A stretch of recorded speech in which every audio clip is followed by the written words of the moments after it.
Welcome into the latest edition of ESPN FC. I'm Dan Thomas, joined by Ali Moreno, Shaka Hislop and Craig Burley. No, Steve Nicol refused to come in today, Steve, after what you said to him yesterday.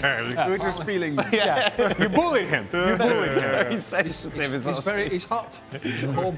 Gab Marcotti will be here a little later on to tell us what's going on with the latest available on the bench that could change it. The players put in a great performance in the last bit, so therefore deserve to win, considering the results. No, this has got nothing to do with players on the bench and injuries. This is a recurring theme. I talked about it the other day with Tottenham, and that was after the City game. And you might have said, "Well, City can do that to teams; they can dominate you." But I said Tottenham, their ball retention under Mourinho has been poor. Yeah. We saw it at Wolves, we've seen it in other games, we saw it against City, and we saw it again today. Their passing has been poor, and quite often they've lumped it up the field. They were dominated again today for long periods by a good Southampton side. They've been in good form, but they were dominated again. And I think whilst they've got that winning feeling in some games, it's a little bit like the time when Mourinho was at Stamford Bridge. They had success, but Abramovich, the owner, craved a different style of football. Right. And I think at the moment Tottenham are seeing some results, but not a lot of football. As promised, Don is with us. Don, what did you make of this? Well, I thought Jose got very lucky. If you analyse what he'd done at the start of the game, he went with 3 centre-halves and 2 holding midfield players in a cup tie at home. I mean, straight away you're on the defensive. They didn't play well. Southampton dominated the game for the first 45 minutes for sure. And then for a good part of 15, 20 minutes of the second half, until Jose then abandoned the 3 centre-halves, took Vertonghen off, put Jedson Fernandes on, went with a flat back 4, got Dele Alli on the pitch and started to chase the game. And that's when Tottenham started to look a little bit lively, when they're going forward with pace, with aggression, and started to create chances. But how on earth they've won that game 3-2 tonight, I will never know, because Southampton played really well and created so many chances. What about those people sat at home, Spurs fans, are saying, wait a minute, we've just beat Manchester City, we've come from behind to beat Southampton in a tough cup tie, yet those boys on FC continue to criticise us. Right. And so I could quote Jose Mourinho from this game and say, well, the best team lost today, in reference to Manchester City. Manchester City, for 60 minutes, were far superior to Spurs. It was their own doing in Manchester City that they did not put away Spurs and then let them hang around, and eventually Spurs took advantage of that. I would also say, and in reference to what Craig was alluding to, is not only is the ball retention poor, is that at times they don't even look to keep the ball. At times it's like, you know what? Forget it. We're not even trying it. We're just putting it up there, and maybe Heung-min Son can get on the end of it. Maybe somebody can run onto it. Maybe Lucas Moura is the one that wins it with some sort of speed. And then we'll push the lines forward. And maybe that's the style that works for Spurs. And maybe that's the style that works for Jose Mourinho. If we're going to evaluate Spurs on the basis of what they do from here on out with Jose Mourinho, it's with the expectation that they're going to be a team that not only threatens to be in the top 4, but it's a team that tries to contend for a title at some point. Well, if that's the standard, then struggling against Southampton at home in the FA Cup is something that we should look down upon, analyze, and say, it's not good enough. To your point, but Dan, isn't this why they brought in Mourinho to win games? Exactly. They knew what they were signing up for, and they are winning games. What we've seen from Mourinho here against Southampton at home, similarly against Manchester City, is Mourinho-esque. To your point, what Spurs fans are saying right now in that they won the game is exactly what Manchester United fans were saying not so long ago, exactly what Chelsea fans were saying just before them, and we can keep going like that. This is what Jose Mourinho does. Against Manchester City, he had no interest in having the ball. He wanted City to keep it and hopefully make a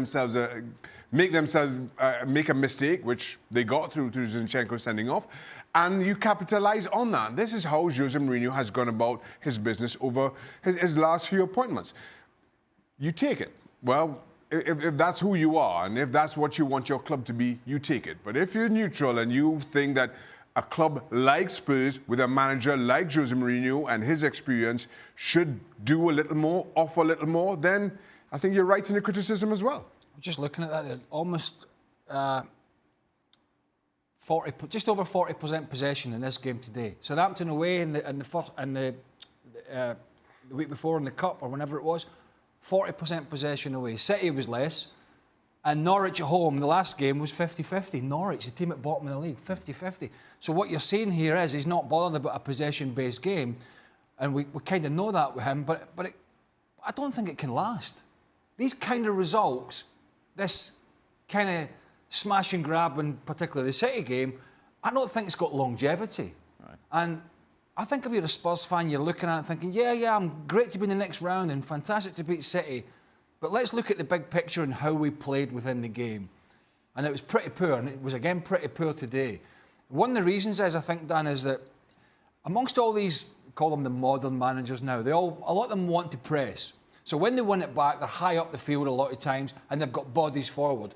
Him over his career, into Milan, Chelsea, wherever he's been, Real Madrid, he's been content to sit deep and defend deep and try and deny space. And I think when he's doing that at Tottenham, and Ali was touching on it, when they win the ball back, it's like panic stations, edge of your own box, boom. Right. Mm-hmm. And the difference between winning it back 20 yards and 30 yards from your own goal and winning the ball back 60 and 70 yards from your own goal is a huge difference in having availability when you do win it back and players around you. But to that point, the only time he had a team who could mount a counter-attack was with Real Madrid, where he had pace, where when you did win it back from deep, they can hurt you in their transitions.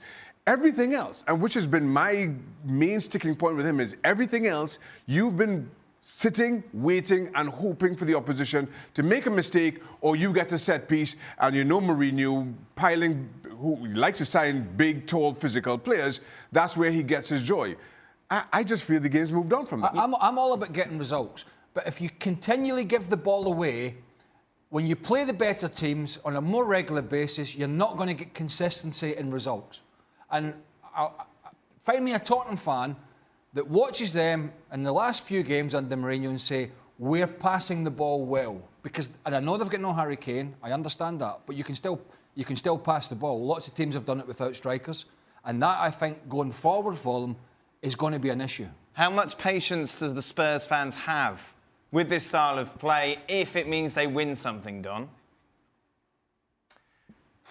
I mean, if they win something, I think they'll be absolutely fine because they won't care. Jose's been brought in to win a trophy, and if he sticks that on the CV within the first year that he's been there, I think they take it all day long. It might be a period of time where they look at it in 18 months' time and think, well, the standard of football's not great.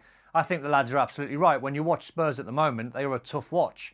Under Jose at the moment, they're trying to be a counter-attacking side, but when you play against the very best sides in the Premier League and in Europe, and you're not going to dominate the ball, and they're going to create chances, you are going to get found out. I mean, you can't tell me the Jose master plan happened at the weekend where, you know, he knew Man City were going to miss a penalty, go down to 10 men, they were going to miss loads of chances, and Spurs were going to hit them on the counter-attack. Then tonight, against Southampton, he can't tell me, you know, the master plan was that you were going to give a team like Southampton so many chances and so much of the ball, and then your quality was going to win the game 3-2. It's all a little bit, he's getting the job done, and that's absolutely fine for Tottenham fans right here, right now. But in my opinion, the bigger picture has to change, and that may be me, you know, it might be in a couple of windows' time if he brings the players in, because when you analyse what he's got in midfield, he's got two holding midfield players tonight that actually can't pass the ball.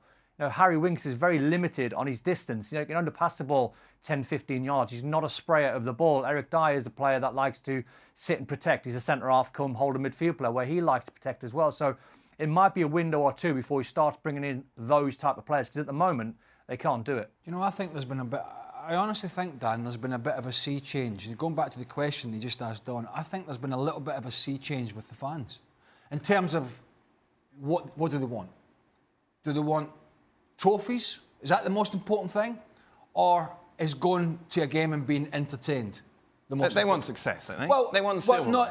Yeah, but I think that in my opinion, it has become less important because the chances of getting that success are slim. Getting to Wembley, say, to win an FA Cup, one game a season, or well, a cup final's one game, is obviously you've got to get there, opposed to 25, 30 games at home at your stadium where the football's dross. The downside being is what fans are paying now. They're paying every week more than they've ever paid, particularly in England. The prices are ridiculous.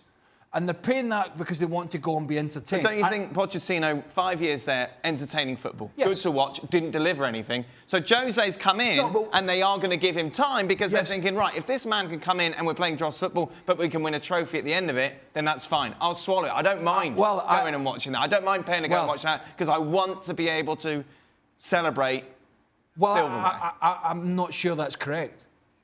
I'm not sure that's correct these days because I think football fans demand a little bit more in the modern game for what they pay. And to go and watch something that's extremely mediocre for 9 months a year and then have a couple of weeks that's good.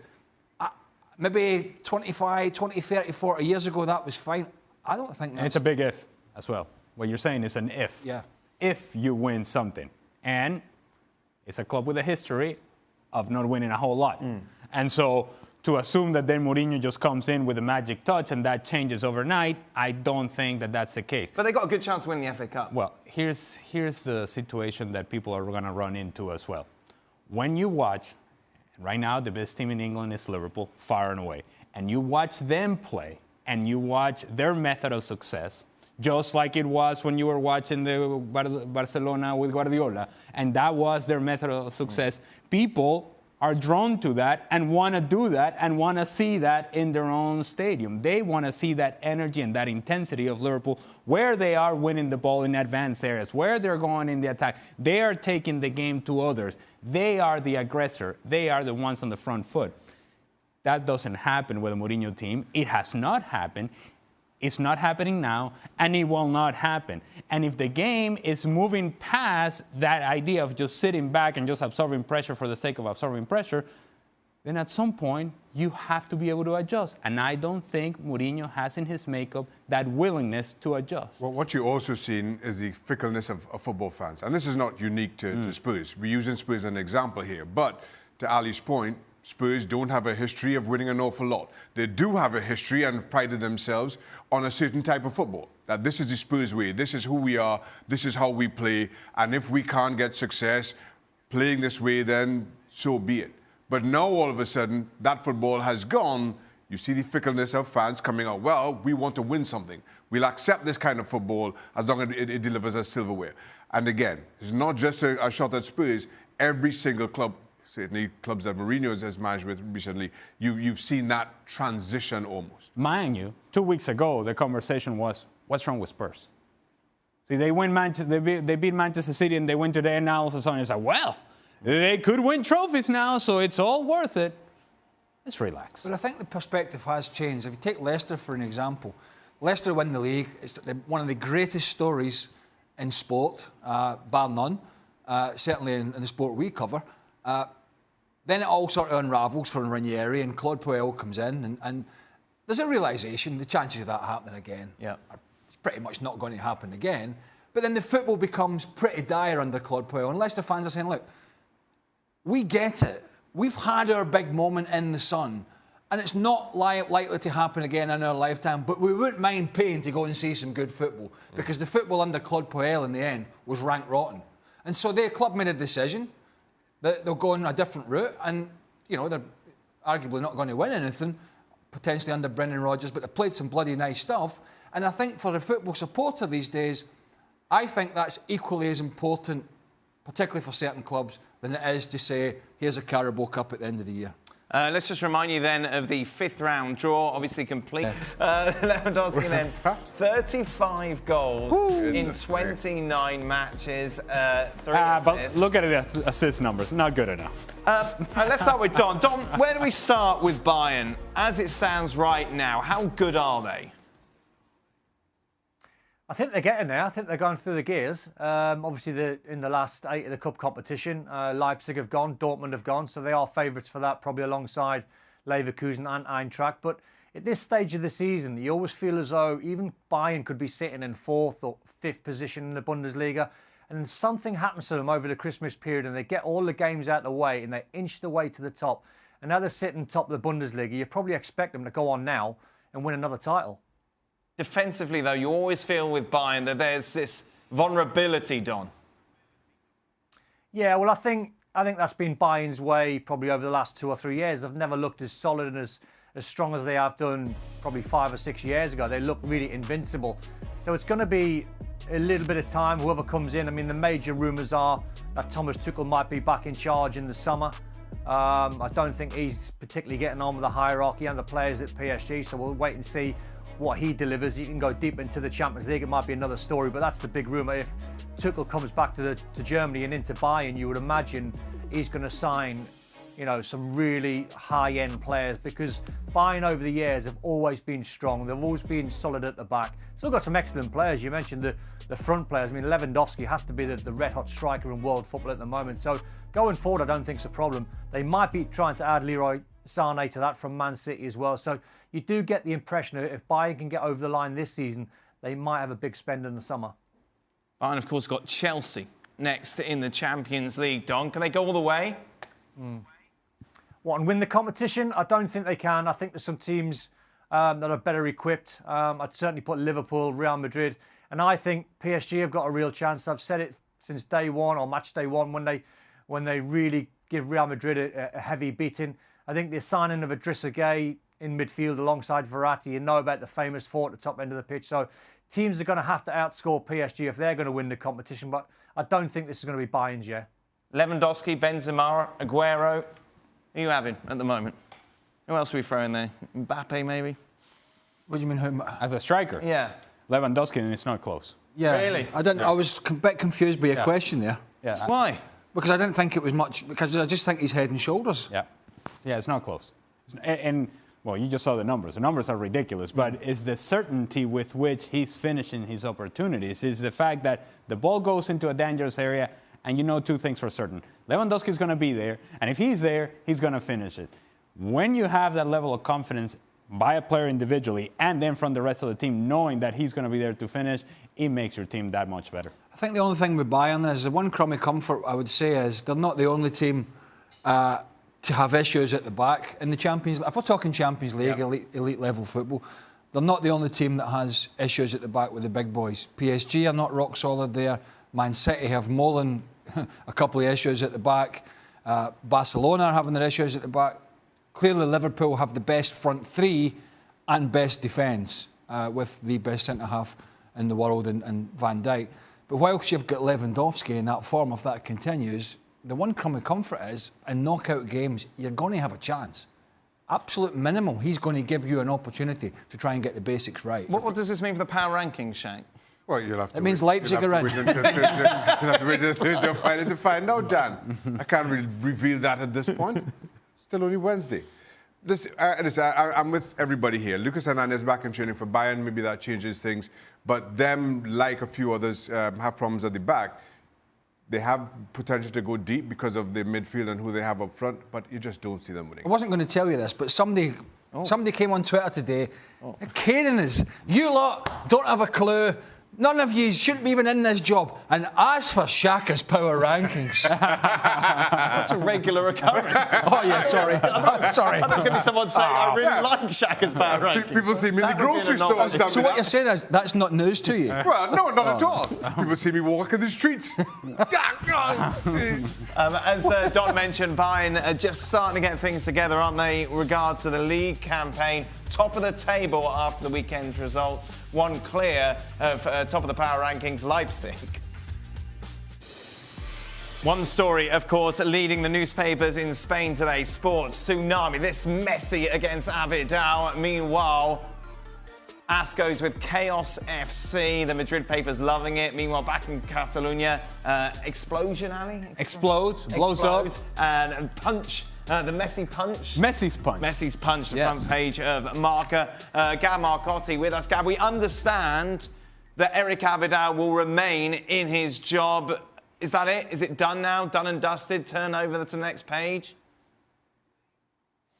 Well, look, what we know is Bartomeu, the Barcelona president, returned in the late afternoon, early evening to Barcelona and went and he had a long meeting with Abidal. And then Barcelona let it be known that Abidal is staying, and there's been a clarification. Now, there's absolutely no way in the world, given what's happened, that Bartomeu was going to come out and say this unless there had been some kind of reconciliation or rapprochement between Abidal and Messi. And in fact, the Barca machine has also let it be known to the media that Messi is fine with the outcome, whatever that means. So the implication is that the two have put this behind them for now. Now, whether this is genuine, whether it's Messi saying, look, I made my point, people out there know what's up, let's not drag this out further, let's buckle down and try to win La Liga and win the Champions League or whatever, and then this will all come out in the wash later, that's entirely possible as well. But I think, the seriousness, evidence of the seriousness of this is obviously Bartomeu coming back to go and deal with this immediately. How long this lasts now, I don't know, but my personal guess is Cup this year, 7-4. Liverpool coming in at second favourites at 4s. Chelsea 8-1. Of course, in the next round, it will be Chelsea against Liverpool at Stamford Bridge. Don, we had quite a heated discussion yesterday, which basically involved Craig asking Stevie if he's stupid, when talking about whether or not Jurgen Klopp will once again field the kids, the young side, as he did obviously yesterday against Shrewsbury, in the next round away against Chelsea. What do you think? I think without sitting on the fence, I think it'll be an amalgamation of both. I think people like Origi, Adrian, Lallana, Shaqiri, these sort of players will probably play with a mixture of youth. People like Harvey Elliott and Curtis Jones, I think, deserve another chance to play. So I can imagine it's not going to be Jurgen Klopp's first team. It's not going to be strongest 11. We've got the Champions League to sort of factor in and around that time. So I can imagine trying to look forward to what sort of side he's going to pick. I think it'll be a mixture of both.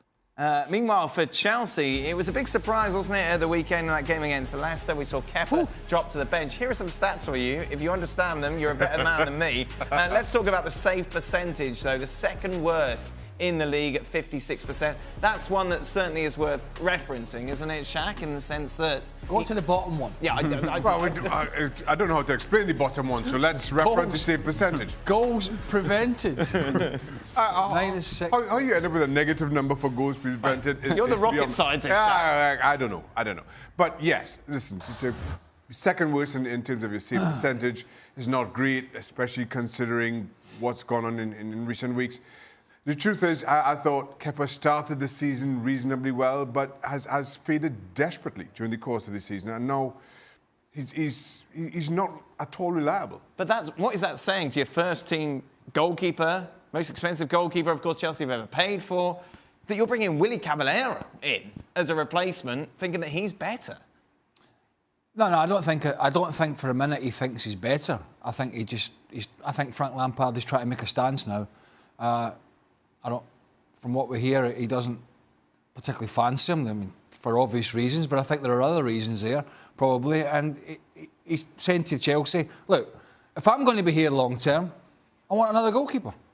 Right? I want other signings, but I want a goalkeeper. You back me in my decision making, or there's no point in me being here. Which is fine. I understand. Listen, you don't fancy Kepa, you need somebody else long term. But between now and the end of the season, especially with fourth place still in play, you've got to use him. Because I don't see how you finish fourth with Willy Caballero, with the greatest respect, in between your sticks from now to the end of the season. So you have to call on Kepa. So to drop him in this circumstance, in this manner, I don't think plays well for Kepa, and certainly doesn't play well for you in the long term. Yeah, or in the term between now and the end of the season. Why do it now when you need him to the end of the season, don't you? Why?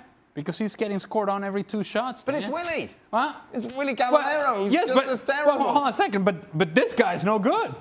Did you just see the goals prevented? It's a negative number. It's a negative number. He's literally grabbing the ball and tossing it into his own net. No, seriously, he's getting scored every 2 shots. That's what the stats tells it. And so, clearly, there is a disconnect between Lampard and Kepa. And I think this is coming from last year as well in what we have seen from Kepa in performance alone. I'm not even talking about attitude. I'm talking performance alone. And when you evaluate the performance alone, if you think that Willy Caballero can do better, then you put him out there. He's well within the rights to do that. He's nothing. I was going to say we. Pardon? They was definitely the expression that I heard. It's the we. Him, yeah, throw him under the bus. That is it. We'll be back tomorrow for more. Until then, goodbye. Welcome into Extra Time. Thank you very much for your tweets. Birthday special. Of course, it's Neymar and Ronaldo's birthday today. So which is better, the pink hair or the man bun? Oh, God. Let's go for Don. He's a hair expert. Wow. There can never be a man bun, surely. So you'd go Surely pink? it has to be pink hair. Yeah? What? Is that your real hair, Don, or did you one of these footballers had a transplant job? Of course it is. Of course it is. What are you trying to I'll tell say? you what. Well, I'm just checking. That's all right. There's been Worth a check. That's It's because worth a check. that's because there have been people who have possibly gone down that road. What, who've been in that studio before? No, not me. It's not me. But you've admitted that you would do it, yeah? Well, you've said it before. I'm not making this up. It got uncomfortable for a second there. I wouldn't rule it out if I was really that bothered. If it went. If it went totally like some people, I mean, like, Yeah. And the thing is now is it used to be apparently, allegedly. According to my research. It sounds like somebody's asked around. According to friends of mine, no, it used to be uber expensive and Right. usually never worked. But Yeah. and people are not frightened to. I mean, there's quite a lot of lads. Where's he going? Well, No idea. Don, Mickey Gray did Didi Hamann do it? Mickey Gray, was a load of boys did it and were open about it, didn't they? Yeah, there's quite a few more which I can't really expose. I wouldn't imagine on live TV, but yeah, why not? This is recorded, so it's fine. On recorded TV. Antonio Conte's surely the best. Wayne Rooney's had Yeah, Wayne Rooney's not a great advert for it, but Conte, you see when he was playing? Ryan Giggs. Did Giggsy have it? And Ross Townsend. Anderson. Yeah, I mean, the thing is, it's worse for people when you're young, really young. I mean, like in your 20s. Yeah. That's when it's like, I mean... Like Iron Robin, I feel, was just always bald. But he's obviously not embraced it. Ali, would you ever... No, I make bald head look good, man. Right. What about the person we know here Right. that sort of wafts it? Yes, there's some waffing going on. I think that's too far gone. Right, you would just... Because I think like you would need like a 12-hour surgery on that. Yes, yeah. Plus it's a big one. Yeah. Is that Shaka's famous line, he's got more hair product than hair? Correct. Correct. 100%. Pink hair or man bun? What would you have, Shaq, if you had to have one? God, if I had to have one. Yeah. Oh God. I'd have pink hair. Pink hair? Yeah, I couldn't have a man one. Oh, clearly. Yeah, pink hair. Pink hair? It had to be pink hair. Man bun would suggest that I actually have hair. Right, so you would embrace it. I would embrace a man bun. Mine wouldn't be as such. Well, I would actually. You be have to have hair to have pink hair too. Yeah, but I could do it pink right now. It still would be pink. One pink.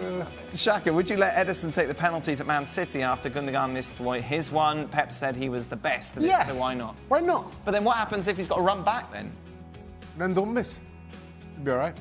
So, but is it a risk worth taking? Yeah. Well, if nobody else can put it in the back of the net, yes. I don't know why Aguero didn't just take it. Well, they'll just do one of the tactical fouls if he misses. Right, yeah, that's true. So, There you go. that's it.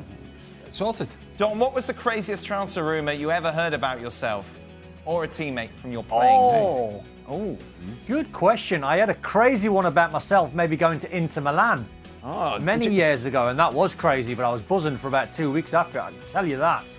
Nice. Did you make it up? Where did it come from? No, I've no idea. It was just one of them rumours when I was leaving Sunderland. I had two choices. I had West Ham for my second spell. I had Glasgow Rangers, who were in the Champions League at the time.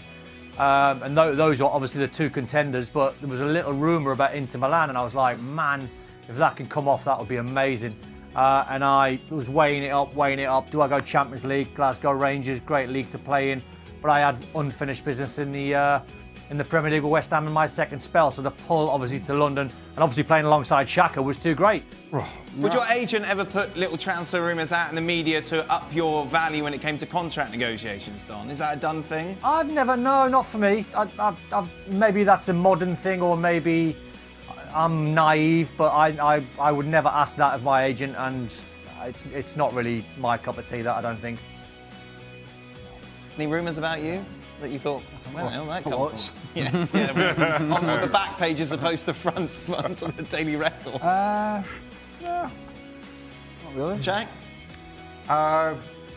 There's one of me going from Newcastle to Liverpool when I was out of contract, but not even I took that one seriously. It was crazy enough. Yeah. Even I knew that was a lie. I was going to UAE at one point. UAE? Yeah. Really? And it was Money. big money. Yeah. I was like, all right, see you guys. I'm out. It was indeed a rumor. Oh, no. And now look where you ended up. Yeah, well, there you go. I told you I had the chance to go back to Rangers, to go back to Scotland, to Rangers after leaving Celtic. Did you ever give it any thought? Not much. I'd gone Chelsea to Celtic, then to Derby, and I had only been at Derby 12 months or something up with Jim Smith, and Alec McLeish was Rangers manager, and I got asked via a journalist that he was close to. Right. He phoned and said, Alec wants to know if you'd be interested. Because he knew, the reason he asked that, because he knew it was a big call. Who was it that did it? Who was the player that was Celtic? Morris Johnson was one of the... That's one. Well, yeah, it wasn't the first, but he was arguably the highest profile first one. And when he did... one of the problems is, without getting into a long story, is Morris Johnson was a hero at Celtic, went to play in England and France, blah, blah, great striker, as we know. But then went back and had a picture taken, I think it might have been, I might be wrong, with Billy McNeil holding the Celtic strip. I'm re-signing for Celtic. Right. There was a picture, but he hadn't actually signed.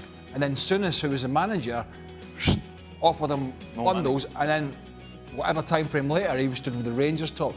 So that made it even worse, the fact that he was back saying, I'm back, I'm signing, and then he went to Rangers. And I told you, this is not, they were burning strips. Yeah. And when the Rangers players went to training, they had to park the car inside of Ibrox's stadium, and every car had to be checked for booby devices. Wow.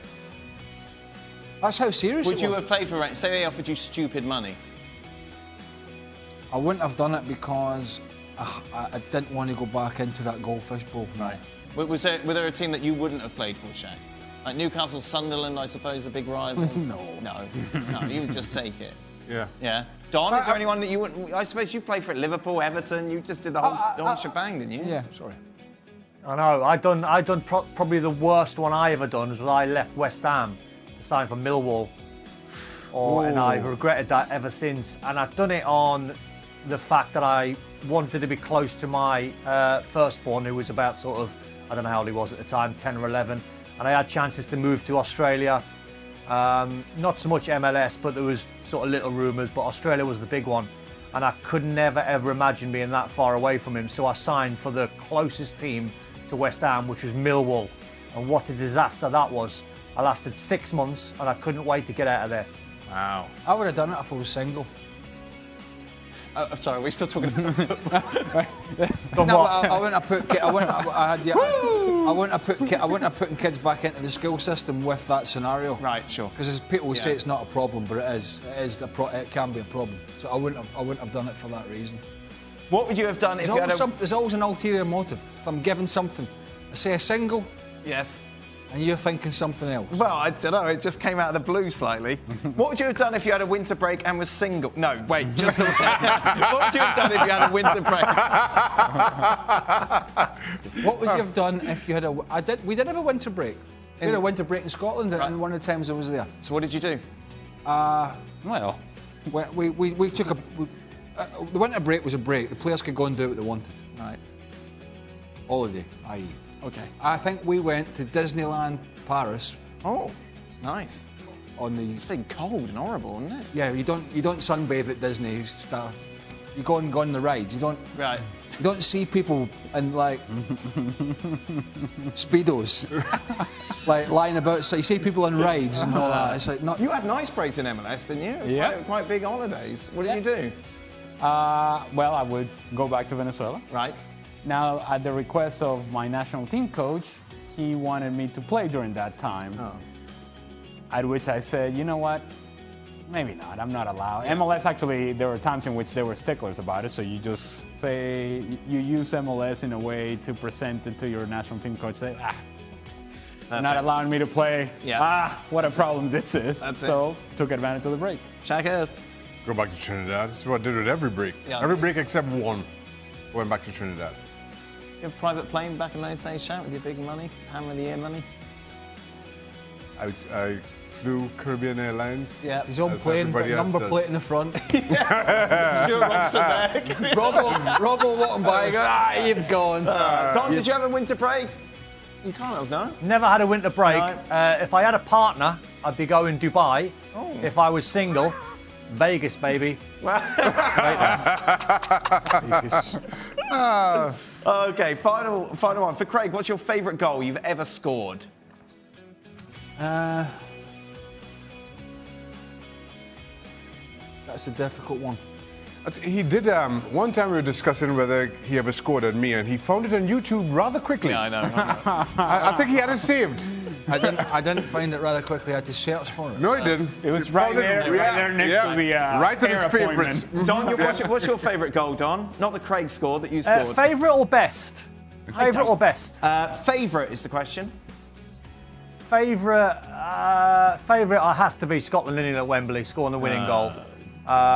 Shame we never qualified, but as Craig will testify, I mean, we absolutely battered them in the second leg, and it was an amazing stadium to win and really play well in as well. I was coming in at the back post. If we'd only left it, I would have scored. That would have been yours. That would have been your answer. That'd be yours. And you're really from Scotland as well. It was. Oh! To be fair, that was glorious failure at its best. Normal Scotland glorious failure. Yeah. Having lost 2-0 at Hampden when Paul Scholes scored twice and hadn't played badly, we battered them at Wembley. How it was only 1-0, I don't know. But it was a usual scenario where Outsville. Yeah. Favourite goal? Favourite goal, I would have to be, because it was the World Cup, it would have to be the World Cup in Norway. That has to be